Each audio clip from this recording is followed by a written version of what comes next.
Most of the time, it's reasonable to assume when writing about a piece of media for an audience that on some level everyone in the audience has experienced something pretty similar to what you have in consuming said media. Maybe your audience has interpreted or understood it differently, but there's usually enough common ground between your experiences that you can easily communicate your own perspective. The problem with writing about Ergo Proxy is that it's a show which lacks consensus even on the most fundamental level. Not only does no one seem to agree on whether it's the best or the worst thing they've ever seen, the majority aren't entirely sure what they've seen to begin with. If there is indeed a cohesive, comprehensible narrative behind Ergo Proxy, I did not find it. If it's something that can be decoded by putting effort into doing so, I will admit that I was not willing to put in any such effort. That is not to say that I require easiness in my viewing, as I have enjoyed plenty of media which requires an effort on the part of the viewer to interpret. It is only to say that I really did not enjoy Ergo Proxy. When I wrote about Samurai Champloo, I explained how the underlying logic of the show's title was actually an apt summary of its style and construction. The same thing can be said about Ergo Proxy. When asked about the underlying meaning of the title, lead writer Sato Dai said, "It sounded cool." Everything about Ergo Proxy looks fantastic on paper. Beautiful, gothy, cyberpunk designs in a dark dystopian post-apocalypse setting?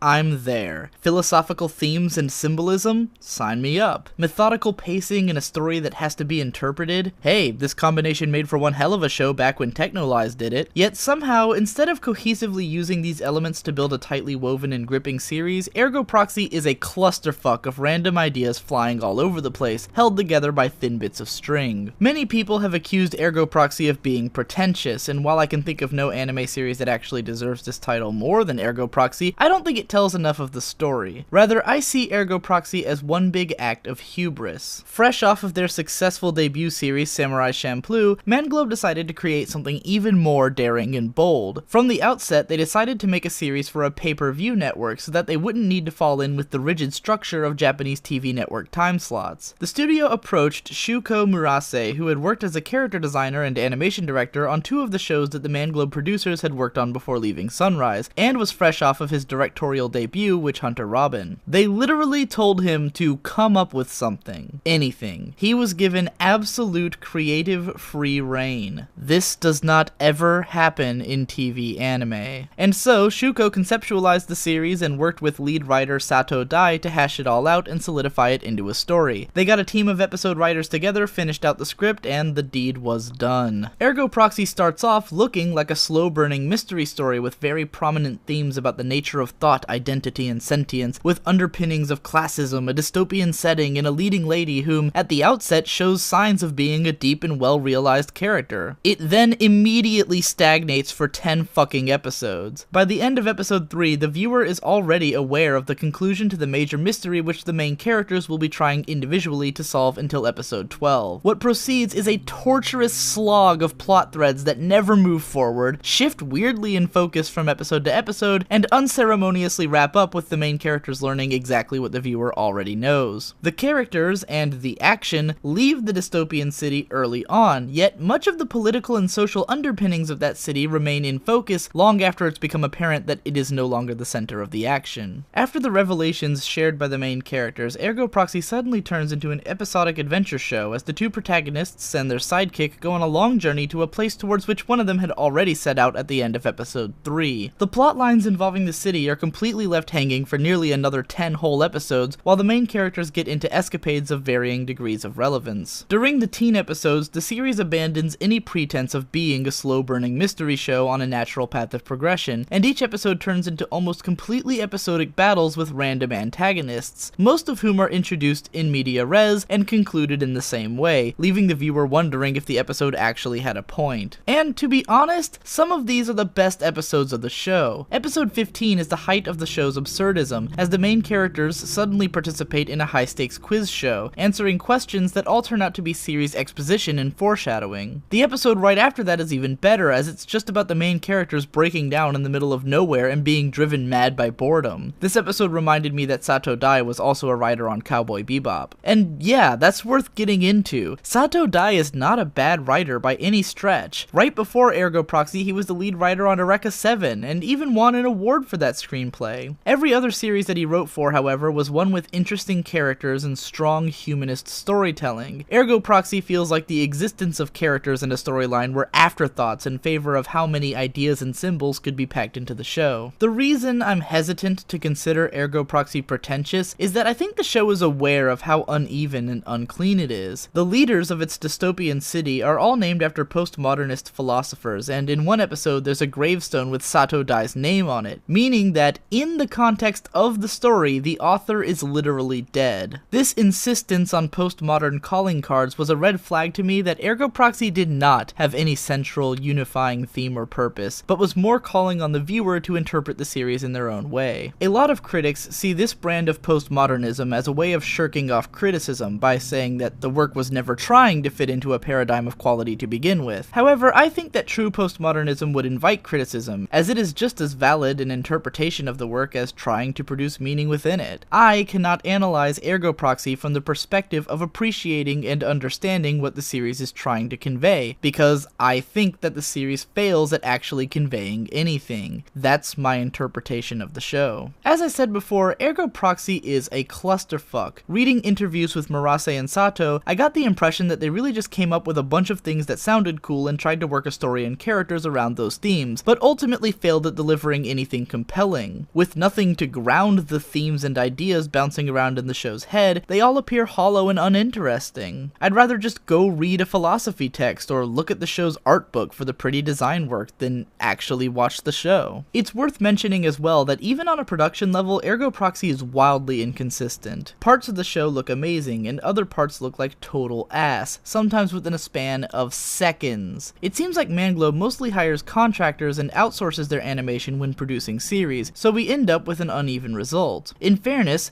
Samurai Champloo, whose art I praised as usually top-notch, also had a constantly shifting art style, but in that case it fit in with the mixtape nature of the show, and for the most part all of the different styles looked good. Ergo Proxy tries to establish a unified fantasy setting, but the inconsistent artwork and tone of writing constantly took me out of the experience. On the whole, Ergo Proxy's world is dreadfully unmemorable, as the potential of its early episodes are squandered. I'd rather watch Wolf's Rain or Technolize again for a better version of the same thing. One thing I can credit the series with is superb sound design. Throughout the show, I enjoyed the crisp sound effects and ambient noise, except when the soundtrack was putting me to sleep. The opening and ending songs were certainly not to be skipped, and it needs mention that the ending is Paranoid Android by Radiohead, possibly the most popular track on the most critically acclaimed album of all time. Even though I can only recommend Ergo Proxy to viewers willing to take a risk and try something new just for the hell of it, it's not to say that the series wasn't at all successful. No one gave a shit about it in Japan, according to its creators, but the series was very popular in France and Italy, with a following in the US as well. It even aired on the semi-rare cable channel Fuse in the US, which is how a lot of people are aware of it. Considering how Manglobe would continue the trend of high-risk original series with their next work, it's probably safe to say that Ergo Proxy was successful to some degree. Funimation has kept the DVDs in circulation since Geneon dissolved in 2008, though the 2-volume tie-in manga never made it stateside. Ergo Proxy can be watched on YouTube right now too, though I advise against it because the video quality is ass and they had to take out the ending theme. Overall, I can't say that I totally hated Ergo Proxy. On the rare occasion that the show gave Riel the spotlight, she proved to be an interesting character, but I couldn't give a shit about Vincent. Pina wasn't bad, but she was the worst kind of character. She's a robot, so she can have whatever knowledge is convenient to the plot, but she's also a kid and a robot with emotions, so she can be ignorant and mysterious in service of the plot. She got better as the show went on, though. The Cogito virus, which infected autoraves with emotions, was the one plot element that actually generated a pretty interesting theme about how humans are willing to treat a sentient being on the basis of whether or not their emotions are quote-unquote real. It never goes anywhere with the theme, but it was interesting anyways. As mentioned earlier, I liked some of the teen episodes, as well as episode 21, which is about a fabricated consciousness sharing the mind of a host body. Still, I can say that had I not been interested in Manglobe Studio and the careers of this show's creators, and had not intended to write a post about it, I don't think I would have made it all the way through Ergo Proxy. I found the final episodes to be an absolute slog. If you've watched the series though, then by all means feel free to discuss it in the comments, but mark your spoilers for those who haven't seen it yet.